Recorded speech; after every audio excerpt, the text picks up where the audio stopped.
Chapter 6. Fuku, First Mission.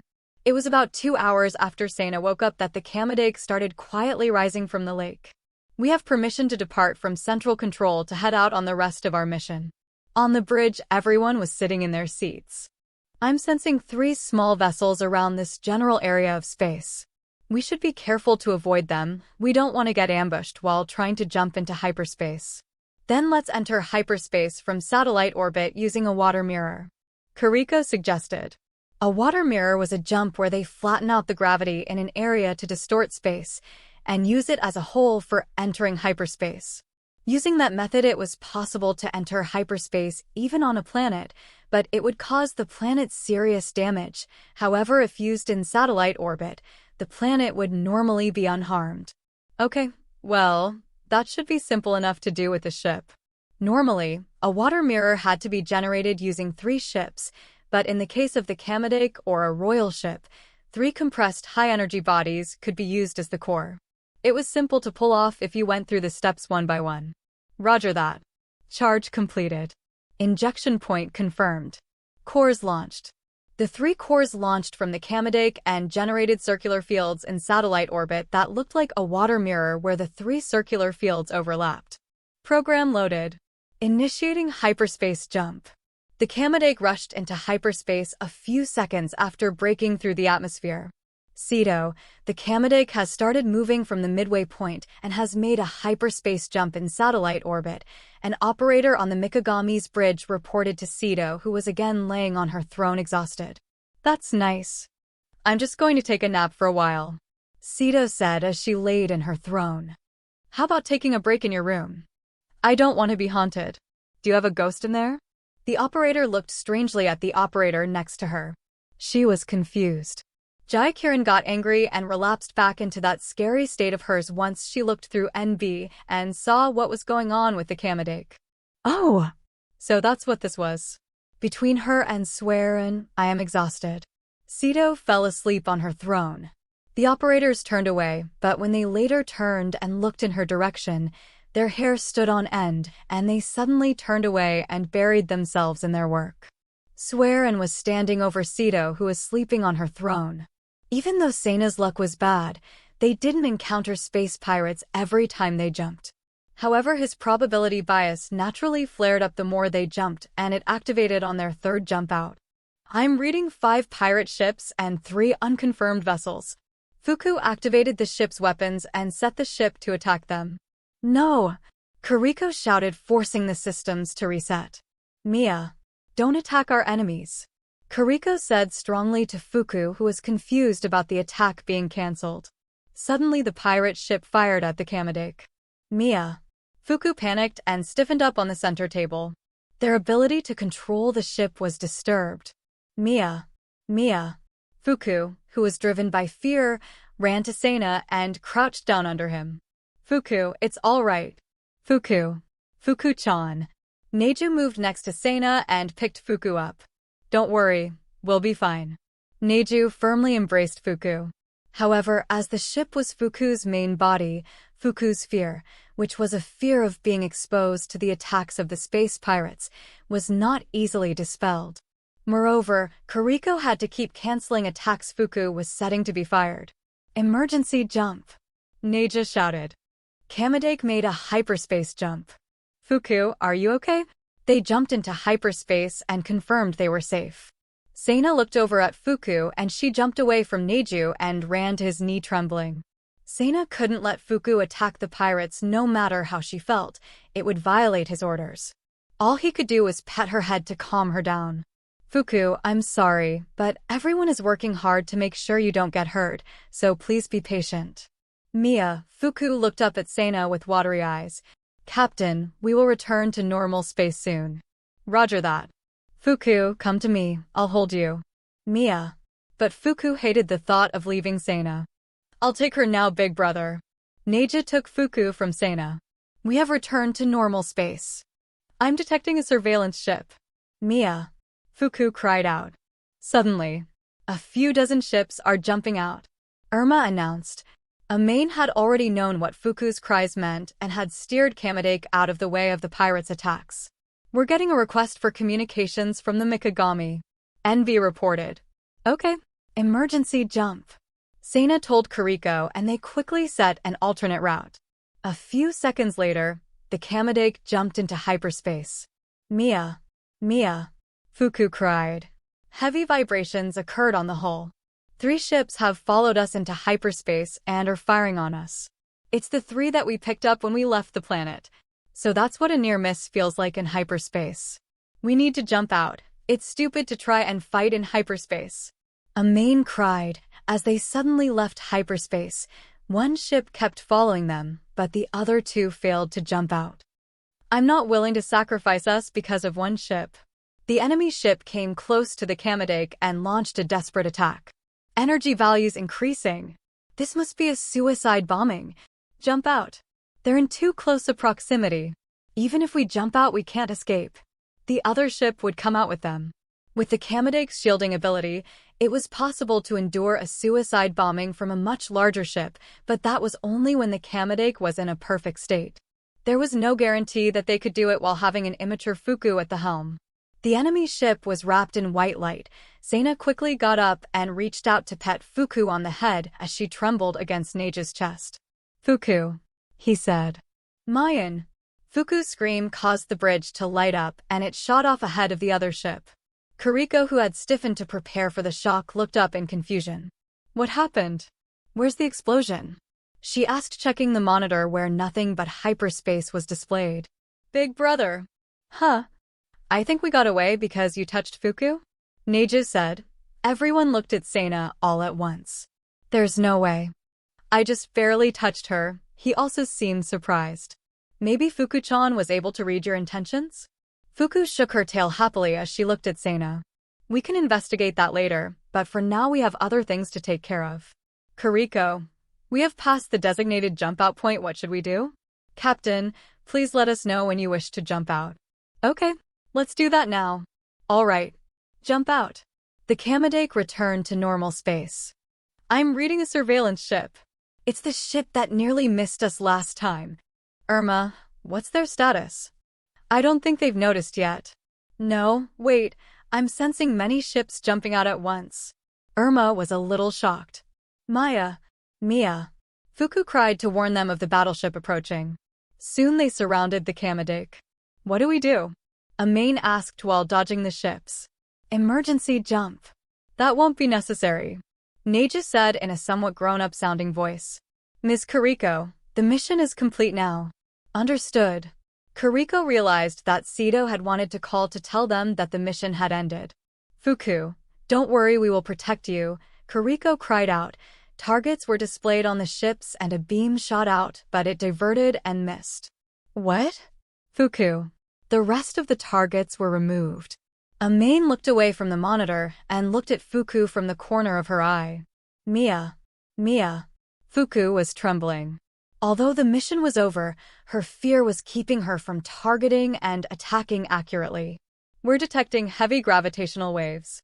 Oh, this pattern. It's the 7th fleet. That's Kanemitsu's fleet. It was a pattern Kariko knew well. The fleet jumped out and soon destroyed the pirates. While clapping, Amain unexpectedly whistled in admiration. A communication from Kanemitsu came in. I'm sorry we're late. Are you all right? Thank you for your help, we're safe. Everyone stood up and saluted. That's good. Oh! How's that little one doing? Kanemitsu said when he noticed Fuku. Mia. Fuku looked at Kanemitsu and shook her tail. Ha ha. Good. Well, we will handle things here for now. Please head on to the meeting point. Communications ended. With that, they made a hyperspace jump toward their destination. Kamadake jumped out near a food resource planet in Jurian space. In satellite orbit, there was a large spaceport for exporting food. Why would Sito choose a planet like this? It's an agricultural planet. There are few outsiders here, and its exports are distributed to various places, so it's perfect for camouflaging movement. And large containers are also very convenient for large supermarkets. So you're saying it's so they could hide a royal ship-sized object? Maybe even a fleet too. I've connected to the guidance beacon, Irma announced, breaking the conversation between Amain and Kariko. Kamadake entered the spaceport. They passed through the gate into a wooden harbor like you would see on Jurai, where Sito's Mikagami was anchored. Sana traveled through several transfer gates and came to a park with an observatory for looking into the planet's skies. Is that damn old hag I see over there? A mane wrinkled between the eyebrows as she confirmed if the person she saw by the fountain was Sito. Sita-sama. Kariko also saw Sito and called out to her. There was Sito looking like an overworked manga artist who had been kept up all night long working to fill a deadline. Behind her was Hakuren's group waving to them. However, contrary to her appearance, Sito's face was filled with the joy of having been liberated. Sana. Jaikirin walked towards Sana like a magnet attracted to steel. And the other three who felt the same feelings as Jaikirin followed her all at once. Sana, please don't leave us again. Jaikirin seemed like a puppy who had just seen its master after a long vacation away from it. I'm glad you are all safe. Hakuren said. Thank you, Hakuren. Hold on, my mission isn't over yet. Neiju walked towards Sito. Oh, that's right. Sana began to follow Neiju. Sana, welcome back. It's good that you're safe. I'm happy. I was waiting, Sito said, exhausted. I'm not home yet. Lady Sito, are you okay? She's a little tired, I'm sorry. Sito's officer, who was waiting in the shadows, rushed over and put up a cot and a small tent on the spot. Sorry if this is a little impolite. Sito went in and the curtain at the entrance went down. The awning formed a secret wall and inside was an acceleration space. Please come this way. Hakuren returned to her female official mode and guided Sana to a table with a large roof. Everyone was seated and served sweets and tea. Sito, who got plenty of sleep in the acceleration space before they entered, sat down looking much better. I'm sorry to put such a burden on you. It's okay. We saw quite a lot of interesting things on this mission. Amain said without complaint. That may be so, but I know it was hard work to finish this mission, and I expect you to tell me all about it in detail. But first, would you please introduce me to the little one? Sito said. Hi there. I heard you're Ryooki's sister. We're all looking forward to meeting you. The officers ran to Fuku to crowd her. Mia. Fuku ran to hide behind Sana. It's all right, Fuku. Sana urged her to stand up on the table, but he didn't force her. He left it up to Fuku to decide. Mia? Fuku observed the officers and proceeded forward with caution, but unexpectedly walked forward upon seeing Sito's face. She got up on the table without assistance and walked up to Sito's hand. She looked at Sito's face and wagged her tail. Nice to meet you, little one. Sito slowly reached out and hugged Fuku. Mia? Fuku felt something familiar about Sito, but didn't know what it was. However, Fuku felt nostalgic about her warmth and let down her guard. Mia, Mia. Slowly the other officers came to greet her and pet her, and everything went smoothly until Jaikirin came to pet her. As soon as Karen, who was holding Fuku, tried to hand her over to Jaikirin, Maya? Meow. Fuku jumped out of Karen's hand and onto the table where she took an offensive position towards Jaikirin. Fuku-chan. Oh, my, how intriguing. Jaikirin said as she stared at Fuku. Animals, and sometimes children, just naturally fear Jaikirin's Hakuren told Kariko loudly, before mumbling her words at the end. Kariko and the others quickly remembered when Sana had seen Jaikirin's true nature before. Well, if I could sense that madness, I'd instinctively watch out for it too, I guess. Kariko whispered to Amain and Irma so that Sana didn't hear her. But Sana didn't understand what Hakuren meant. Fear, but Fuku doesn't seem to hate Jaikirin. What? Oh! The others stared at Fuku. Amain was the first to notice what he meant. Even though Fuku was in an alert position, they noticed that the expression Fuku had on and how she was wagging her tail showed that she was happy. Hey Jaikirin, move a little bit away from Fuku. What? Jaikirin took a few steps back from Fuku. Then Fuku got closer to maintain the distance. Oh dear. Jaikirin, who understood Amain's intentions, repeatedly approached and stepped back several times. Sure enough, Fuku repeatedly moved to keep a certain distance from Jaikirin. Jaikirin was a little relieved. I see. So she likes me, but her instincts or body are making her keep a safe distance from me. Hakuren grabbed Fuku softly and took her away. Jaikirin was glad that she was not hated, but was still sad that she couldn't touch Fuku. Perhaps, when she grows up she might be able to control that instinct, and you can hold her. Amain said to comfort Jaikirin. I hope so, she said with a sigh. Fuku was lastly handed over to Swearin. Nice to meet you. When she received Fuku, she kissed Fuku lightly on the forehead and gazed at Sena. Sena rose quickly and came to Swearin to take Fuku. Maybe if Sena hugs Fuku. Sena understood the intent of Swearin's words, but her voice vanished. As soon as he received Fuku, he approached Jaikirin slowly. Fuku didn't move. Jaikirin slowly reached out to Fuku while being embarrassed. 10 centimeters, 5 centimeters, 4, 3, 2, 1, and her hand touched Fuku's head. However, Fuku stood on Sena's arm without running away. Kuriko let out a sigh of relief. Jaikirin stroked Fuku's head happily. Well, then, that takes care of that. Well then, Sena, you have a 2-hour break and then you will be returning to the academy. Oh, Sido, I have something I want to ask.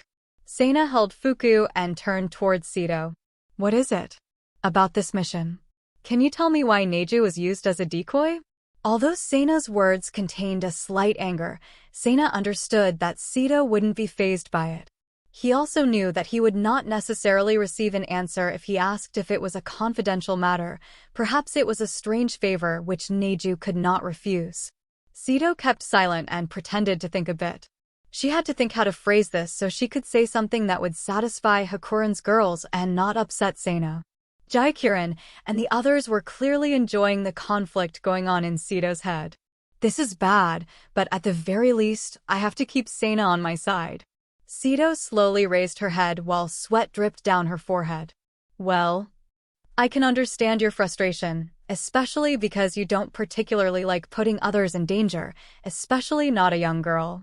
If possible, I think you could think about her safety a bit more. She's not like me, I have nothing to lose as a decoy. It was dangerous to be a decoy even if it was simple, but when you combine that with Sena's presence, it attracted disasters and the degree of danger went up by several orders of magnitude. It was extremely difficult to protect someone under such circumstances. Brother, you did a good job making sure I would arrive here safely, but you see my job was actually to investigate you. Neju said. Investigate me. She is a kind of superpower. She was investigating the nature of your probability bias. Neju-chan, is that true? There was no one who could have done it as well as she could have. I thought she would be okay because you were taking her on the new Kamadake, but I will be careful as much as possible from now on. Sido was careful not to apologize about the mission content. I understand. However, as Neju had clarified things, Sena was satisfied with her answer. Well, a room has been prepared for Sena and the little one, so please go there and relax. The others and I have to talk. Sena got up and bowed and left. Well, I'm glad that's over. When he disappeared, Sito smiled at Neju. And suddenly Kuriko stunned Sito and Neju with an angry expression. You shitty old hag. How dare you? Kuriko seemed to be sitting silently earlier, but in reality she was being compelled to say nothing by Neju's power to avoid anything else being told to Sena. Kuriko, what do you mean by that? Hakuren asked, not knowing what was going on. This lowly bitch can control the direction of the collective consciousness. She had her use it to control us. Oh, I see. Once the circumstances were known, Hakuren quickly regained her calmness. Is there a problem? You can't keep sending Sena on missions like this. You're running him ragged. Sena's mental endurance is strong, but he can only take so much. I'm only using his misfortune to help others. Sita-sama, don't act like this isn't a big deal. Amain said. No matter what you think, No, the world will not let Sena be yours. You can't just use him at your convenience whenever you like to achieve victory without thinking of his well-being. If that's what you plan to do, then you can count us out too. Jaikirin said. Everyone glared at Sito. Fine, I'll get replacements. Replacements? Currently Sena had 7 assistants. They were all talented, but Jurai and the academy had many talented people who could replace them. But only one Kuriko couldn't be changed. Her long history with Sena ensured her position. You can do that for the rest of us, but good luck getting rid of Kariko. What about Kariko's mother? Right, and Mikami and Kisu and Minaho would love to take your place. I have several others I can think of as well. Maybe you can replace us in missions, but you can't replace the spot we have with him in his private life. I wouldn't be so sure of that. That being said, the current setup we have now is the most ideal, and I think you have a good point. I just wanted to see you squirm for a bit. Sito said, becoming serious. Ms. Sito, now that you're done having fun messing with the girls, don't you think it would be best to address their concerns? Neju said. Yes. What did you find out about Seina's power? Well, at the very least it is not the same as my own abilities. Seina's consciousness doesn't seem to have much influence in determining the flow of events. Well, that's one hypothesis down. Did you find out anything else? There are definitely other factors in play, but nothing all that simple. Whatever it is, it has nothing to do with conscious decisions by Seina. Well, then what does it have to do with? I don't know yet. But at the very least it's not worth keeping Seina under strict control. I see. So what do you plan to do now? Well, now that my assassins have been wiped out and my growth has been unfrozen, I think I should be going back home. Neju said. A large-sized container ship was moored at the large dock. The outside looked just like a container ship, but its interior was a first-class armored ship equipped with functions similar to a first-class mobile hotel built for VIPs. Neju, sorry for causing you such trouble. No, I can go back to my country with confidence now, thanks to you, big brother. But I'm sad that I have to part with Fuku. Fuku was sleeping in the waiting room now. They judged it better for her not to see Neju give her goodbyes. I'll make sure we meet again. Till then, you can always call me in your free time. Oh, that's right. Well then, please give me a call when you arrive home safely. Okay. Oh, that reminds me. Big brother. I have a favor to ask of you, Neju said, and she looked a bit shy. Yes? What is it? If there's anything you'd like, I'll try and do it for you. Well then, when I get bigger, will you marry me? It was a very innocent request for Seina, but to Kariko and the others it had a tremendous meaning. That lowly bitch. What is she up to? The other girls grew angry. Oh, big brother. What's the matter? Neju was obviously upset as she looked at Seina, who began to cry. Did I make an unreasonable request? I'm sorry. That's the first time a girl has ever told me such a thing. Well, I guess it can't be helped then. I can't exactly say no, haha. Big brother. Well, it's not like she will ever leave Melmoss again. Amain said to Kariko, who gave a small nod. To that extent, Kariko and the others were relieved. About 20 minutes later, a container ship for carrying Neju arrived to take her home to Melmoss, and the issue of Neju marrying Seina when she grew up was concluded.